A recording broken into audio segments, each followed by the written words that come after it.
Bien, después de haber cubierto los controles de lectura, vamos a continuar con el material que tenemos para la clase.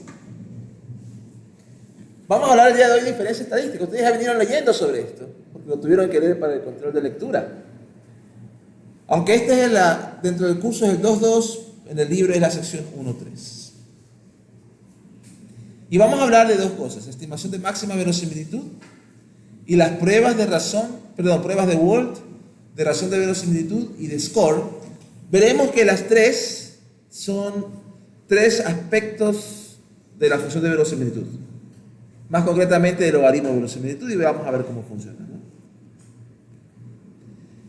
En la práctica no conocemos los parámetros. Por ejemplo, en una binomial a veces no conocemos la probabilidad de éxito. En una multinomial no conocemos a veces las probabilidades de las categorías. Todo lo que hacemos es, hacemos experimentos, recolectamos datos, tomamos una muestra. Y a partir de la muestra queremos hacer inferencias sobre los parámetros. Tres tipos de inferencias vamos a hablar: estimar los parámetros, intervalos de confianza, lo cual nos da una idea de qué tan bueno es el estimador. Si un intervalo de confianza es ancho, el estimador no es tan bueno, ¿no? Y pruebas de hipótesis, cómo podemos usar para realizar, decidir si ciertas hipótesis son ciertas o falsas, ¿no? Vamos con la estimación de máxima verosimilitud.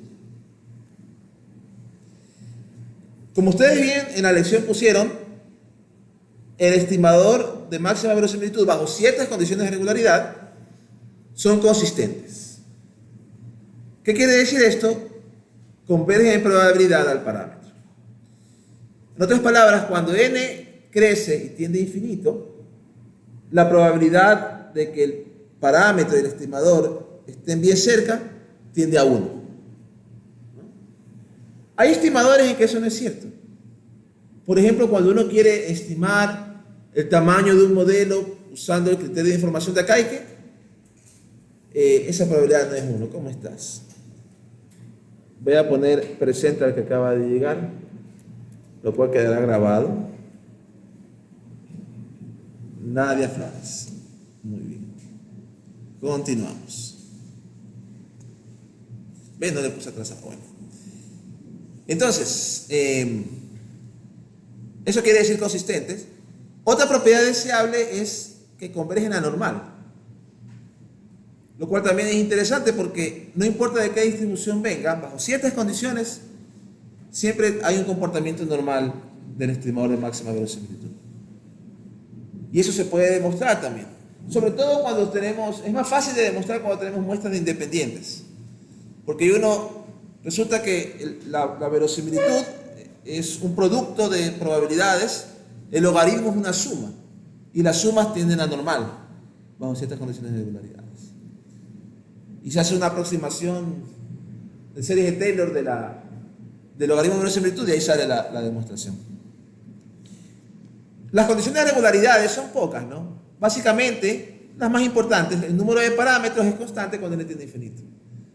Es decir, no podemos tener parámetros que crezcan con el tamaño de muestra. Como temprano con los de estadística, les hablé de ese caso en que el número de medias es igual al tamaño de muestra. Entonces, ahí ya no, máxima verosimilitud no tendría esta característica. Pero si el número de parámetros es fijo y crece con el tamaño de muestra, entonces se van a cumplir las dos características de arriba, y el parámetro tiene que estar en el interior del espacio de parámetros. Por ejemplo, probabilidad de éxito, punto 3, punto 2, punto 5, punto 8 está en el interior. 0 y 1 están en la frontera. Entonces, ahí ya no se cumplen estas condiciones de regularidad. Lo que dijo Fernando hace un momento, ¿no? Entonces, para calcular la función de verosimilitud, se selecciona una distribución, se observan los datos, y la función de verosimilitud es la probabilidad de los datos observados como función de los parámetros desconocidos. Probabilidad de los datos observados como función de los parámetros desconocidos. Voy a explicar esto en la próxima diapositiva un poquito mejor.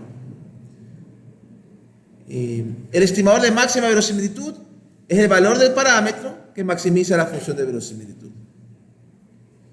Entonces, un ejemplo. Distribución binomial. Vamos a suponer que esa es nuestra distribución, que Y o Y es binomial con parámetro n igual a 10 conocido, pero no sabemos el valor de la probabilidad de éxito. ¿Ok?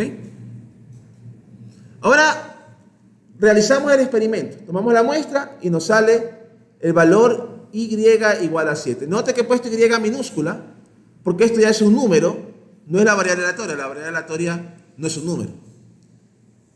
Ahora, aquí yo pongo como función de verosimilitud la probabilidad de que la binomial sea igual a 7. Pero como no conozco pi, la probabilidad de éxito, esto queda como función de pi.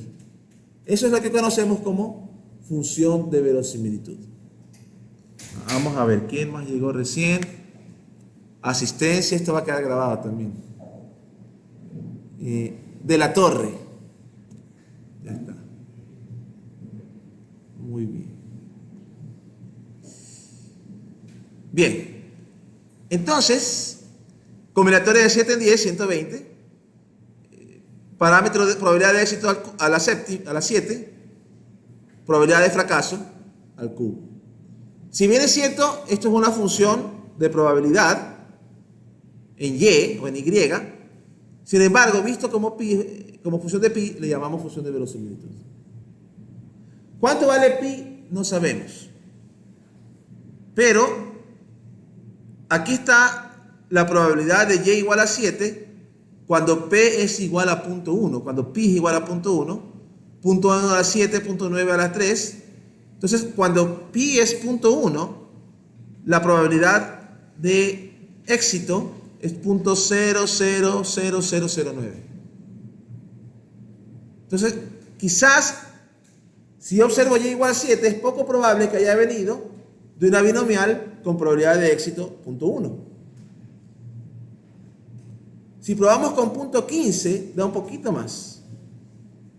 La probabilidad de Y igual a 7, cuando la probabilidad de éxito es 0.15, es 0.000126. Con 0.2 va subiendo, 0.25, 0.3, 0.35, 0.4. Note que diferentes probabilidades de éxito me dan distintos valores de la probabilidad de Y igual a 7. Si la probabilidad de éxito es 0.45, entonces existe una probabilidad de que Y sea igual a 7 de 0.07. Seguimos. En 0.5 da 0.11. 0.55 da 0.16. Miren, 0.6 ya da 0.21. Entonces aquí la probabilidad de Y igual a 7, si la probabilidad de éxito es 0.6, es de más del 20%. Ve, ya en 0.65 da 0.25. Y aquí en 0.7, si la probabilidad de éxito es 0.7, la probabilidad de observar 7 éxitos es 0.26. Y con 0.75 ya bajó. 0.25. Acá también baja. Acá también baja. En 0.9 otra vez va siendo baja. Entonces, ¿qué sucede? 0.85 es baja. Volvemos. La más alta fue ahí. Es decir, cuando pi es 0.7, la probabilidad de éxito, cuando la probabilidad de éxito es 0.7, la probabilidad de observar 7 éxitos es 0.26. Y entonces, eso rojo son los distintos valores, se llama función de verosimilitud. La función de verosimilitud, note que toma distintos valores. Es la probabilidad de Y igual a 7 para diferentes probabilidades de éxito. Ahora, el estimador de máxima verosimilitud, 0.7. Es aquella probabilidad de éxito que me da la mayor probabilidad de que Y sea igual a 7.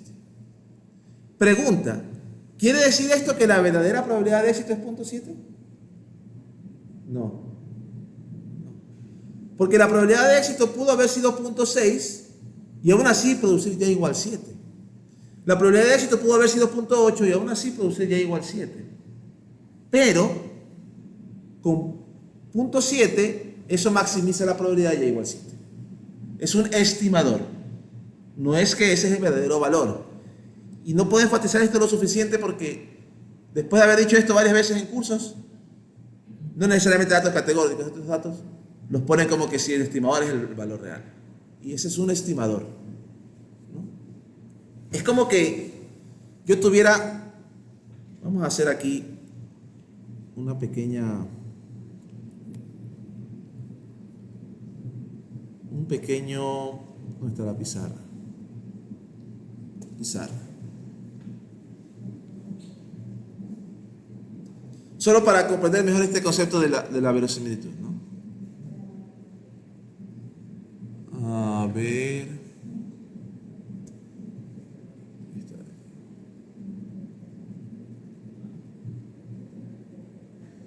Ábrete pizarra, bórrate y ponte en 100%.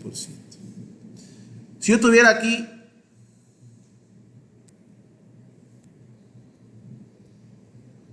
una ánfora que tenga 3 pelotitas rojas y tenga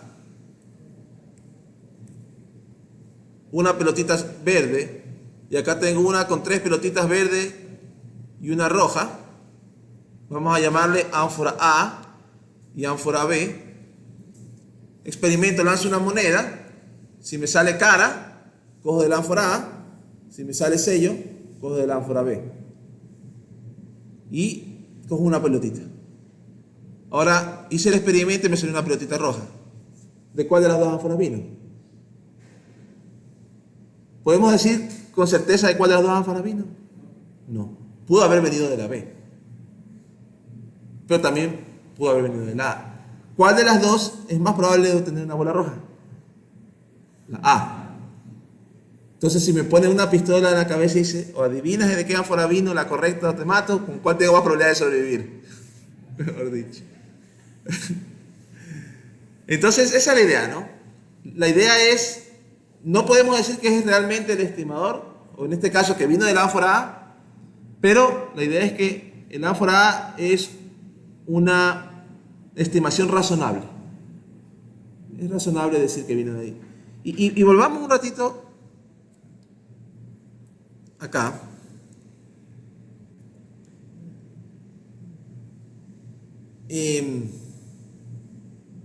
Note que la probabilidad de que Y sea igual a 7 es solo de 26%.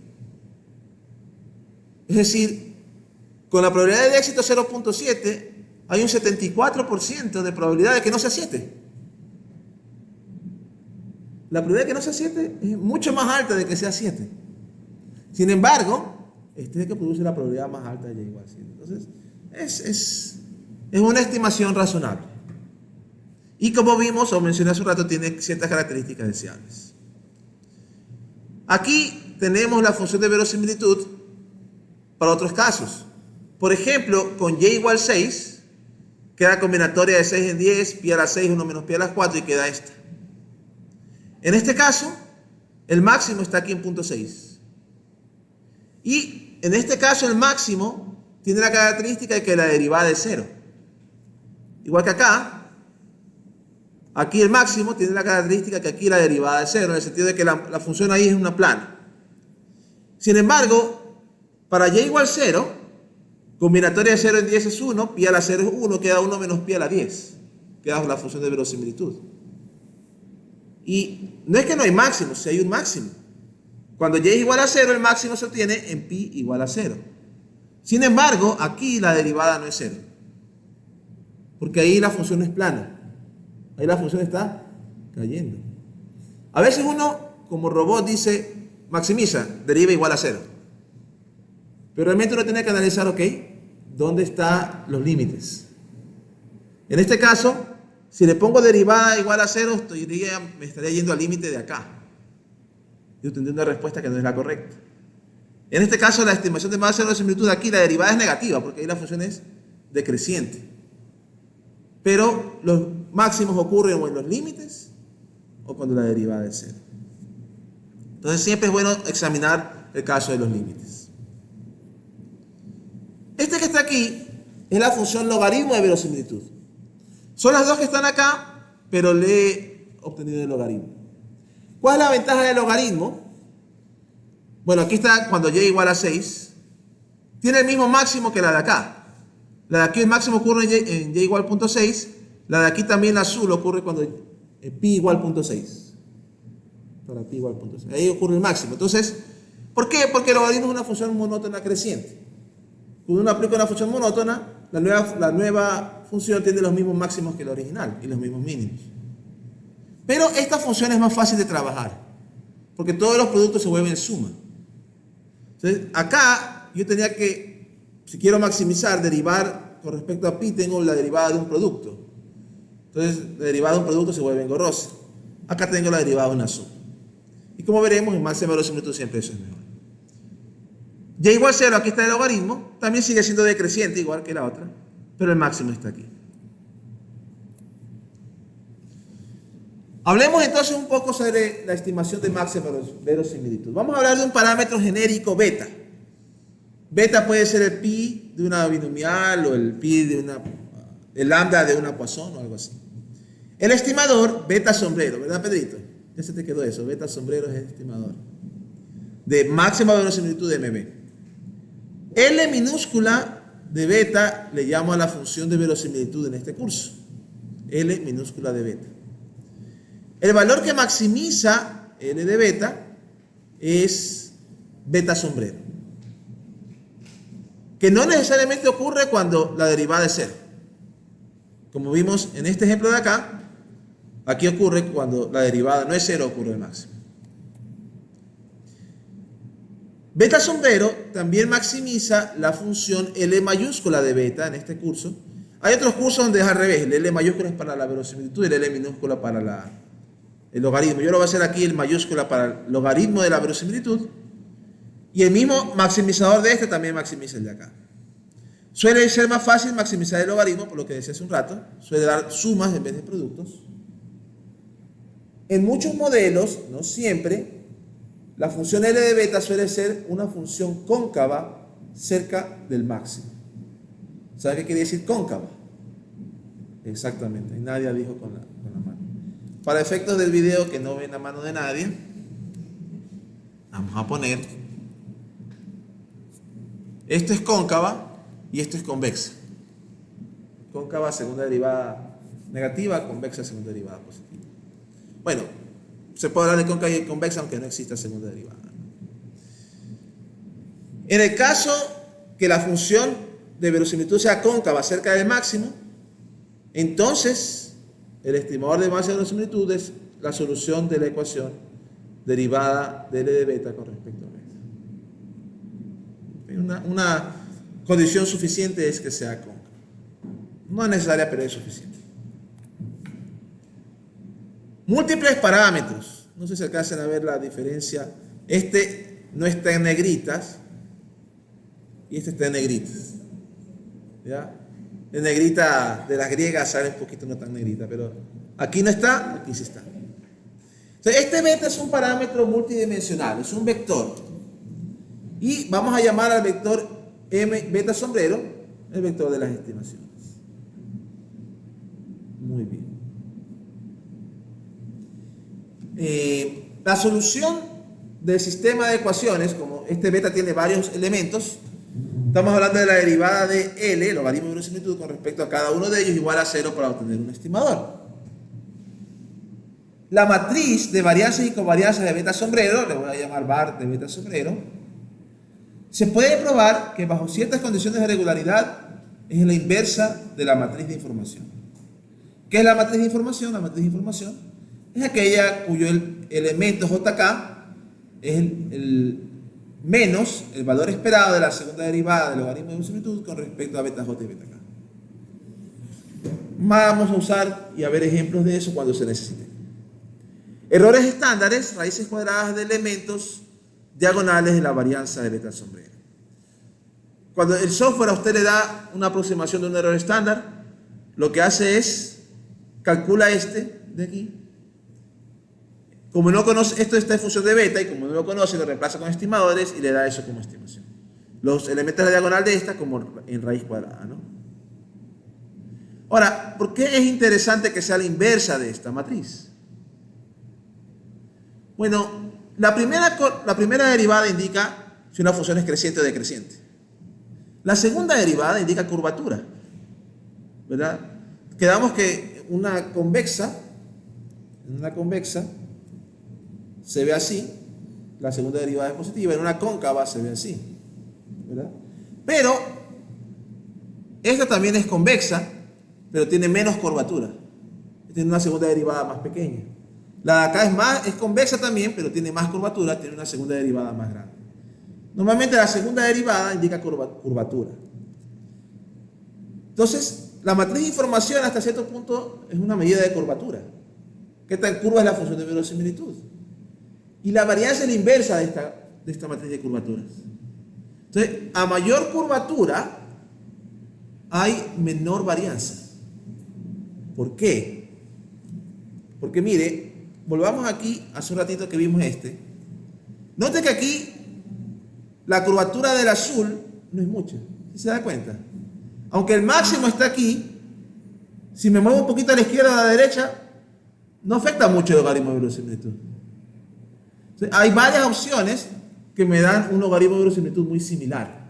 Eso da una mayor varianza. Otra vez vamos a un dibujo. Si tenemos que esta es el logaritmo de verosimilitud, curvatura grande, la varianza va a ser bien chiquitita. Pero si tenemos que este es el logaritmo de verosimilitud, la curvatura es pequeñita, la varianza va a ser muy grande. Aquí yo me muevo un poquito y ya se me baja bastante, se me dispara el logaritmo de verosimilitud. Entonces, la varianza del estimador de máxima verosimilitud, no te preocupes, está ahí tranquilito, está relacionada, ¿qué pasó? Ah, no, la que la hiciste temprano, recién la viste. Ah, ahí la viste. Mi perrita que está aquí para los de video. Muy bien. Entonces, la varianza la ayuda a determinar qué tan curva es la función de logaritmo de verosimilitud. Entre más curva, entonces menor varianza. Si no está en curva, mayor varianza. ¿Tiene sentido eso? Es uno de esos resultados que se demuestran usando cálculo, pero luego uno da cuenta que es algo que tiene un sentido lógico, ¿no? Muy bien. El coeficiente binomial, que está en la función de distribución binomial, n factorial sobre y factorial n menos y factorial, no contiene pi. Entonces, típicamente lo ignoramos para maximizar con respecto a pi. Casi siempre n es conocido en la binomial y queremos maximizar pi. Recuerden que temprano decíamos que la función es combinatoria y en n, pi a la y, 1 menos pi a la n menos y. Pero el primero no contiene pi. Entonces, cuando ustedes vean esto, técnicamente es un error, porque me falta ahí sumarle el logaritmo de la combinatoria de y en n. Pero debería poner igual a una constante k más eso. Pero cuando se deriva, la derivada de esa constante se va a hacer 0 y no va a afectar. Por esa razón ustedes verán que en muchos artículos y libros simplemente omiten esas constantes. ¿Ya? Muy bien, entonces, y hay que tener cuidado del software, porque hay ciertos software que hacen ciertos cálculos de verosimilitud o de criterios de información incluyen la constante y otros que no. Uno puede comparar las cantidades del mismo software, pero cuando a veces compara entre un software y otro, tiene que tener cuidado. ¿No? Yo aquí he omitido la constante, he puesto función del logaritmo de verosimilitud, simplemente el logaritmo de pi a la y, 1 menos pi a la n menos y. Aplicando propiedades del logaritmo, y por logaritmo de pi más n menos y logaritmo de 1 menos pi. Si y está estrictamente entre 0 y n, entonces esto tiene un máximo en el interior. En ese caso, la derivada del logaritmo de verosimilitud con respecto a pi está aquí, ustedes la pueden ver, pueden usarla de esta manera o de esta manera. Y ahora esta derivada, usamos la ecuación de verosimilitud, igualamos la derivada a 0, y si usted lo iguala y lo hace, le queda básicamente que el numerador es 0. Y para que el numerador sea 0, le queda que pi sobre 0 es y sobre n. Ahora, claro, ese puede ser un máximo o un mínimo. Pero si obtenemos la segunda derivada, sale menos y sobre pi cuadrado menos n menos y sobre 1 menos pi cuadrado.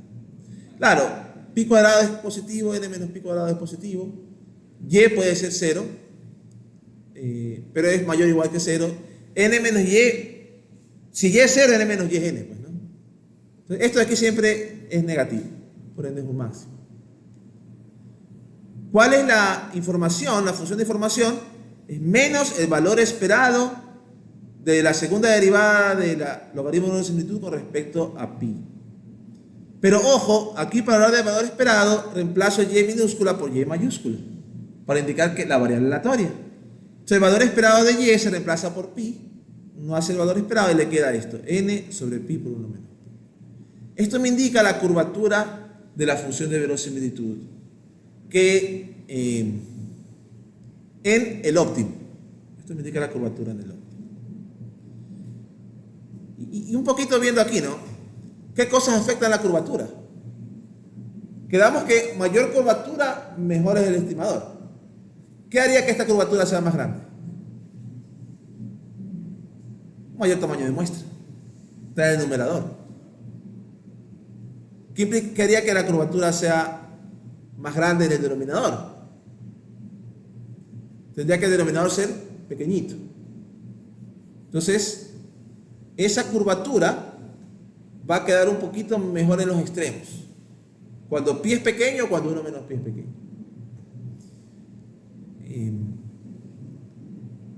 Note que a pesar que aquí había negativo, aquí dio positivo. ¿Por qué? ¿Por qué a pesar que aquí había un número negativo, acá dio positivo? Así intuitivamente, ¿por qué?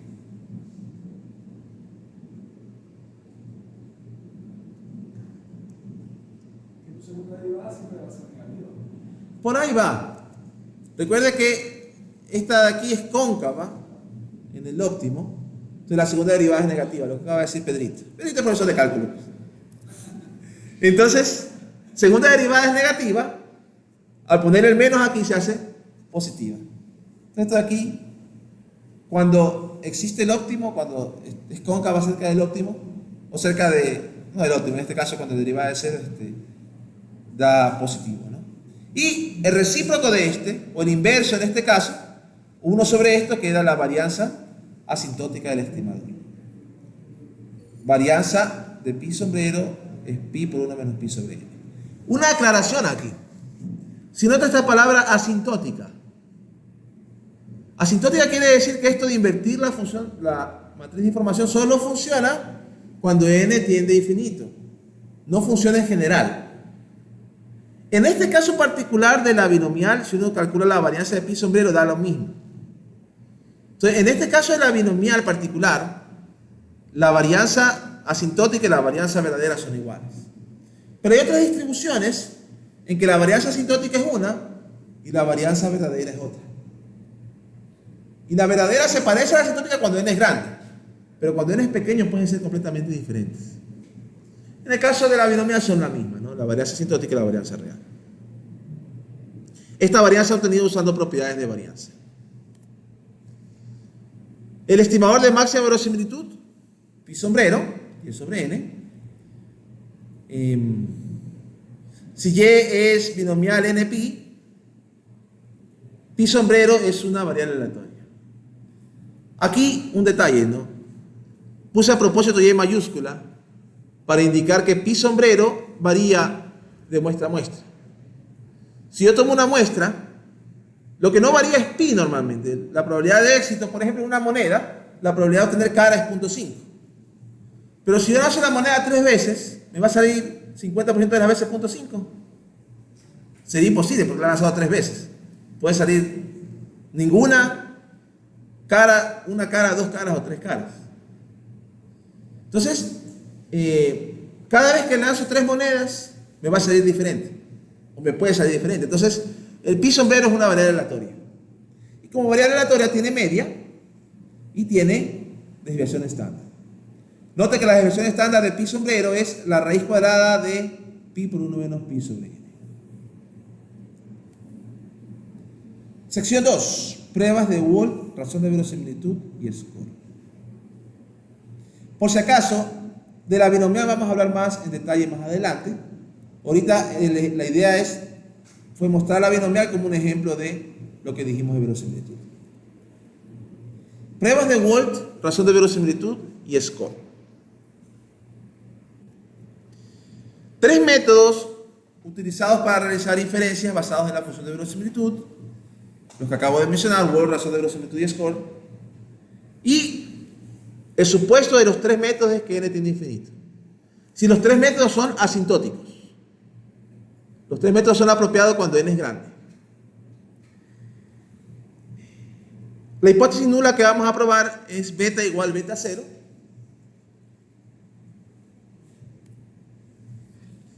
Los errores, vamos a ver primero de la prueba de Wold. Como vimos, los errores estándar se obtienen a partir de la matriz de información, se invierte y en la diagonal están las varianzas. Saco las raíces cuadradas y eso me da la matriz de información. Estos errores, el problema es que suelen depender de los parámetros desconocidos. En el caso de la binomial, vemos que la desviación estándar o el error estándar de pi sombrero depende de pi. Es decir, yo no puedo conocer el valor real, el error estándar de mi estimador, pi sombrero, si no conozco pi. Y si conozco pi, ya no necesito estimarlo, pues, ¿no? Entonces, Wold dice, ¿sabes qué? Reemplacemos los parámetros desconocidos por los estimadores de máxima verosimilitud. En otras palabras, si no le parecía pi, pongamos pi sombrero. Y el software suele llamar a estos errores estándares. Cuando en R o en SAS o en Jump le pone ahí el error estándar del estimador es este, realmente ese no es el error estándar, es una estimación reemplazando el parámetro real por la estimación de máxima verosimilitud. Entonces, la información evaluada en el estimador de máxima verosimilitud es I de beta sombrero. Si tenemos una sola dimensión, el error estándar estimado es 1 sobre la raíz cuadrada de eso.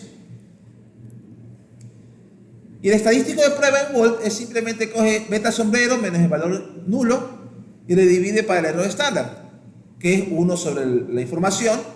Pero ojo, aquí para obtener el verdadero valor estándar tendría que poner el verdadero valor de beta. Como no lo conozco, le pongo beta sombrero.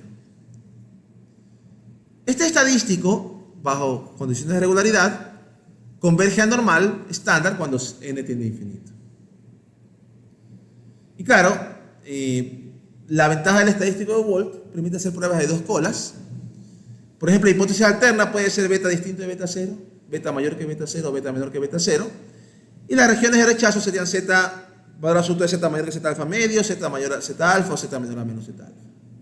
¿Ok? Ese es el estadístico de prueba, esa es la prueba de Wold. Como alternativa a la prueba de Wold, la prueba de Wold así como está es útil para una dimensión, para un solo parámetro. Si tengo más parámetros, otra manera de expresar la prueba de Wold es elevando el estadístico al cuadrado. Si este converge a normal estándar, normal 0,1, normal 0,1 al cuadrado es g cuadrado con un grado de libertad. Y me sirve para hacer la prueba de dos colas. Región de rechazo, z cuadrado mayor que g cuadrado su alfa. Para el caso multivariado, es decir, con varios parámetros, como la multinomial, en ese caso, la hipótesis nula, el vector de beta es igual al vector de beta ceros. Entonces aquí ya iría una forma cuadrática. Beta sombrero menos beta 0 vector transpuesta, lo pone como fila, matriz de varianzas y covarianzas de beta sombrero inversa. Por cierto, aquí va directamente la matriz de información, porque esta de aquí es la inversa de la matriz de información. Acá beta sombrero menos beta 0, pero aquí en vez de beta se pone beta sombrero. Esta es una forma cuadrática y la distribución asintótica es g cuadrado. Los grados de libertad de esta g cuadrado serán igual al rango de la matriz variable de beta sombrero. ¿Y por qué digo el rango de la matriz? Bueno, aquí el inverso de la varianza es la información. Y en muchos casos el rango de la matriz es el tamaño de la matriz. Pero hay casos en que la matriz de información es inversible. Y en ese caso va a quedar hay lo que se llaman parámetros redundantes. Hay ciertos parámetros que están en función de los otros. Entonces, por eso le decimos también número de parámetros no redundantes. Vamos a hacer ejemplos de eso más adelante, ¿no? La varianza de beta sombrero, a veces depende de los parámetros desconocidos, a veces no. Pero Wald dice, ¿sabe qué? Reemplácelos esas varianzas, esos betas sombreros, esos betas, reemplácelos por beta sombrero. Esa es la prueba de Wald. Hablemos ahora de la prueba de la razón de verosimilitud, también llamada prueba de Wilks. En la prueba de la razón de verosimilitud, y tranquilos que vamos a hacer ejemplos de todo esto, tenemos la verosimilitud maximizada bajo H0 y la verosimilitud maximizada bajo todo el espacio de parámetros. Pregunta: ¿cuál maximización es más restringida? ¿L0 o L1? L0. Aquí restringo más. Entonces, L0 siempre será menor o igual que L1. En L1 tengo menos restricción, puedo maximizar más. Entonces, esto es cierto matemáticamente. La razón de verosimilitud es la división de la verosimilitud L0 para L1. Y se ha logrado probar que menos 2 veces el logaritmo natural de esta razón es g cuadrado cuando n tiende a infinito. Los grados de libertad es la diferencia de dimensiones de los espacios de parámetros H0 y H1. O mejor dicho, H0 unión H1 y H0. El estadístico de prueba, menos 2 veces la razón de verosimilitud, lo que es lo mismo, menos 2 veces el logaritmo de verosimilitud bajo la hipótesis nula menos el logaritmo de verosimilitud total. Tercera prueba, la prueba de Score, Fisher y Rao. Esta es la parte teórica, ya mismo se acaba. Fisher y Rao, esta es una de las mejores pruebas, suele dar mejores resultados en muchos casos, pero no siempre. También se llama la prueba del multiplicador de Lagrange. Y les invito a que investiguen por qué, si los que les gusta la matemática. Sabemos que vamos a llamarle aquí a la derivada de la función de verosimilitud o del logaritmo de verosimilitud U. Esta U será la función dependiente. Y la información es el valor esperado de la segunda derivada en negativo. Le llamamos simplemente información. Entonces, U es la pendiente y I es la curvatura. Resulta que si la hipótesis nula es cierta, el valor esperado de U de beta 0 es 0. O función de Score también se le llama. Y la varianza de U de beta 0 es la información. Entonces, bajo condiciones de regularidad, U de beta 0 dividido para la raíz de I de beta 0 converge a normal. Pero resulta que este converge a normal más rápido que el de Wald. Suele converger a normal más rápido que el de Wald. El cuadrado es I cuadrado con un grado de libertad. Aquí está el resumen de los tres métodos. El método de Wald se fija dónde está el máximo y usando la curvatura aquí en el máximo hace un estadístico de prueba. Razón de verosimilitud compara el valor del logaritmo de verosimilitud en ambos, en el máximo y en el caso de hipótesis nula, y hace la razón. Este dividido para este. Score considera aquí la derivada y la segunda derivada en beta, en el valor de hipótesis. Entonces, los tres métodos son basados en el logaritmo de verosimilitud. Y con los tres métodos podemos hacer intervalos de confianza, haciendo una técnica que se llama inversión de pruebas. En la inversión de pruebas, la idea es, hago la hipótesis nula beta igual a beta 0 versus beta distinto de beta 0, y quiero ver el conjunto de beta ceros para los cuales H0 no se rechaza. Este conjunto es el intervalo invertido. En el de Wald, obviamente, es aquellos en los que el estadístico sea menor o igual que Z alfa medios. En LRT, aquellos en los que el estadístico sea menor que G cuadrado sub un grado de libertad sub alfa. Y en Score, aquellos en los que el estadístico sea menor o igual que el punto crítico. ¿Qué intervalos da eso? Vamos a ver varios casos en particular, poco a poco. Aquí se acaba esta diapositiva. Esto era parte del control de lectura que ustedes tenían que hacer. Y en el siguiente tema que haremos, vamos a ver en breve, pero primero haremos un receso. Vamos a aplicar lo que hemos hecho, Volt, LRT, o prueba de razón de verosimilitud, y Score, lo vamos a aplicar a la binomial. ¿Ya? Muy bien. Como todavía es temprano, vamos a seguir. Pero voy a parar la grabación para comenzar una nueva.